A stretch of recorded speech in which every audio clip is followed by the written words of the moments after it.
lokuthula sizoyithathela umthetho ngesandla. Webaba umengameli wawuyibukisise le ndaba, ngoba mawulokuthula sizoyithathela umthetho ngesandla. Webaba umengameli wawuyibukisise le ndaba, ngoba mawulokuthula sizoyithathela umthetho ngesandla.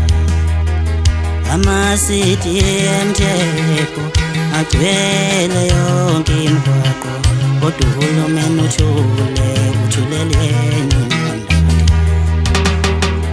Amasiti emthetho agcwele yonke imigwaqo, kodwa uhulumeni uthuleleni ngqondo.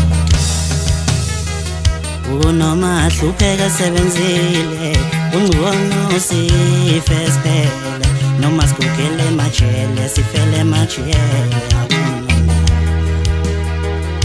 Unoma hlupheka sebenzile, ungcono sife siphele, noma sigugele emajele sifele emajele.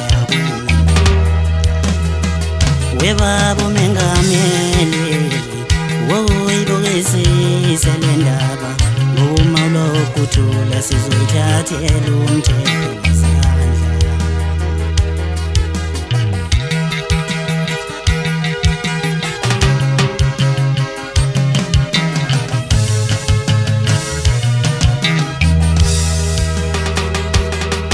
Inhliziyo zethu zimanyene, zimanxeba-nxeba, sicabanga nokufa.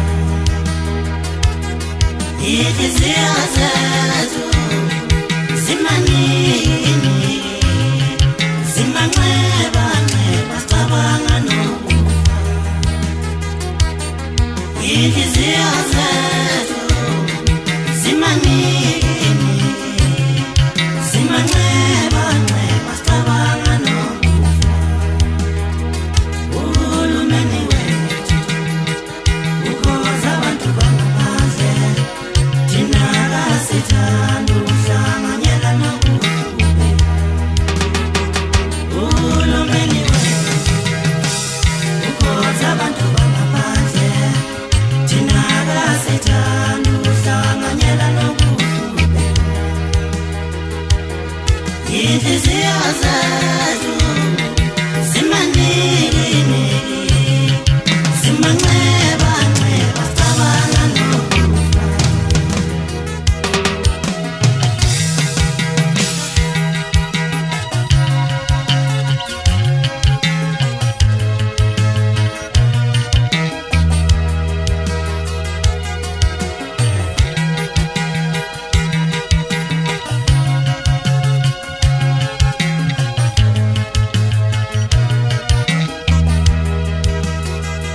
Unoma hlupheka sebenzile, ungcono sife siphele, noma sigugele emajele sifele emajele. Akunandaba.